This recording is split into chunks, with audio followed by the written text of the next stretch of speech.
Hello everyone, আসসালামু আলাইকুম। পর্দায় এতক্ষণ যাকে দেখলেন তার নাম হচ্ছে বাবু, বাড়ি মুন্সিগঞ্জ, বয়স মাত্র 9 বছর।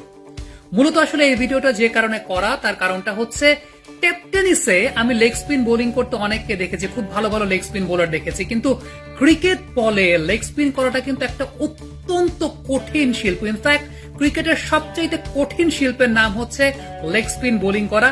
সেই জায়গায় 9 বছর বয়সী এই ছেলের যে বৈশিষ্ট্যগুলো আমি দেখেছি, আমাকে এই ছেলেটি বাধ্য করেছে এই ভিডিওটা করার জন্য। সবচাইতে বড় যে বিষয়টা হচ্ছে, ক্রিকেট বলে লেগ স্পিন করা কিন্তু অনেক অনেক অনেক অনেক বেশি সাধনার বিষয়। লেগ স্পিন অ্যাকুরেটলি করা, লেগ স্পিনের কন্ট্রোল ধরে রাখা, 6টা বল একভাবে একটা স্পট মেনটেন করে বোলিং করাটা অনেক গবেষণালব্ধ, অনেক কষ্টসাধ্য একটা বিষয়। সেই জায়গায় কোনো প্রকার প্রাতিষ্ঠানিক শিক্ষা না থাকার পরও শুধুমাত্র টেলিভিশনের রশিদ খানকে দেখে বাবু এই ধরনের বোলিং রপ্ত করেছে। একেবারে রশিদের অ্যাকশনে, রশিদের মতো রান আপ, এবং রশিদ যেরকম ভাবে জোরের উপর লেগ স্পিন করে থাকে সেরকম জোরের উপর লেগ স্পিন করতে পারে এই বাবু, এবং যে কারণে আসলে মূলত এই ভিডিওটা করতে আমি বাধ্য হয়েছি। প্রথমত আসলে যে কারণে আমি এই ভিডিওটা করতে বাধ্য হয়েছি, অর্থাৎ ওর বোলিং এর সবচাইতে প্রথম বৈশিষ্ট্য যা আমার চোখে কেড়েছে তা হচ্ছে ওর smooth run up. Run up কিন্তু একজন লেগ স্পিনারের খুবই গুরুত্বপূর্ণ একটা বৈশিষ্ট্য। তার কারণটা হচ্ছে, একজন লেগ স্পিনার যখন রান আপটা স্মুথলি নিতে পারেন তখন তিনি খুব ভালো মতো ব্যালেন্স পেয়ে থাকেন, তার রিদমটা কিন্তু প্রপারলি কাজ করে। সেই জায়গাটা আমার কাছে মনে হয়েছে বাবুর যে রান আপ আপনারা ঠিক এই মুহূর্তে পর্দায় দেখছেন, সেই রান আপ কিন্তু বাবুকে একটা এক্সট্রা অ্যাডভান্টেজ দিচ্ছে, ঠিক যে অ্যাডভান্টেজটা মূলত রশিদ খান পেয়ে থাকেন। 9 বছর বয়সের একটা বাচ্চা কিভাবে আসলে এত স্মুথলি রান আপে বোলিং করতে পারে, আমি আসলে ভিডিওগুলো দেখে ভেবেই অবাক হচ্ছিলাম। এত স্মুথ রান আপ এবং সেই সঙ্গে কন্ট্রোল, এবং তার চাইতে বড় বিষয় যে ব্যালেন্সটা ঠিক মতো মেনটেন করতে পারছে, অন্যতম বড় বৈশিষ্ট্য বাবুর বোলিং এ।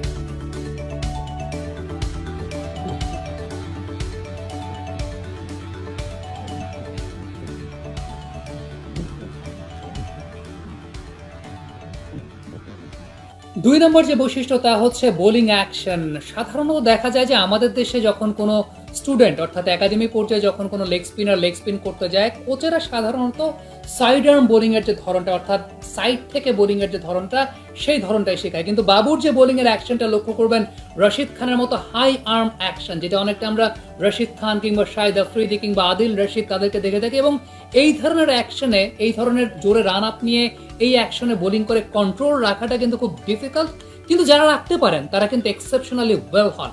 বাবুর মধ্যে এই বিষয়টা কিন্তু খুব ভালো মতো লক্ষ্য করা গেছে যে ওই রকম একটা স্মুথ রান আপে এসে তার পরবর্তী সময় হাই আর্ম বোলিং অ্যাকশন, এইটা কিন্তু একটা চমৎকার ইউনিক বৈশিষ্ট্য। 3 নম্বর আমার যে বৈশিষ্ট্যটা চোখে পড়েছে, যে কারণে এই ভিডিওটা করতে আমি আসলে বাধ্য হয়েছি, তা হচ্ছে বাবুর স্পট মেইনটেনেন্স। কারণ নর্মালি লেগ স্পিনারদের যেটা হয় যে 3টা বল খুব ভালো করে, একটা বল শর্ট পিচ পরে, একটা বল ফুল টস পরে, ইকোনমি রেটটা কিন্তু অনেক বেড়ে যায়, এবং এই জায়গাটায় যে লেগ স্পিনাররা সবচেয়ে বেশি কন্ট্রোল রাখতে পারেন তার কিন্তু ওপরে খেলার সম্ভাবনা অনেকাংশে বেড়ে যায়। বাবুর মধ্যে এই বিষয়টা রয়েছে যে ও আমাকে যতগুলো ভিডিও পাঠিয়েছে বা ওর যে ভিডিওগুলো আমার কাছে এসেছে, প্রত্যেকটা ভিডিওতে আমি দেখেছি কোনো শর্ট পিচ নাই, কোনো ফুল টাচ নাই, প্রত্যেকটাই হয় গুড লেন্থ না হয় ফুল লেন্থে পিচ করেছে। এবং সবচেয়ে বড় বিষয় হচ্ছে, এরকম স্মুথ রান আপে হাই আর্ম অ্যাকশন থেকে জোরের উপরে এইরকম স্পট মেনটেন করে বোলিং করে যাওয়াটা কিন্তু খুব কঠিন একটা বিষয়, যেটা বাবু আসলে রপ্ত করতে পেরেছে। আমি আবারও বলছি, এখনকার সময় যে ট্রেন্ডটা চালু হয়েছে, লেগ স্পিনাররা কিন্তু শুধুমাত্র ফ্লাইট বা লুপ দিয়ে বোলিং করলে হয় না, সেই জায়গাটায় জোরের উপর বোলিং করাটা খুব বেশি প্রয়োজন। বাবু জোরের উপর বোলিং করতে পারে এবং সেক্ষেত্রে স্পট মেনটেনটা খুব ভালো মতো করতে পারে, যে কারণে আমি মূলত এই ভিডিওটা করতে বাধ্য হয়েছি। মূলত বাবুর ব্যাপারটা আমার নজরে যেভাবে এসেছে, মুন্সিগঞ্জ ক্রিকেট অ্যাসোসিয়েশনের প্রেসিডেন্ট মেহরাব হোসেন জোশীর মাধ্যমে তার একটা ভিডিওতে আমি দেখলাম যে বাবু এত সুন্দর লেগ স্পিন করে, এত সুন্দর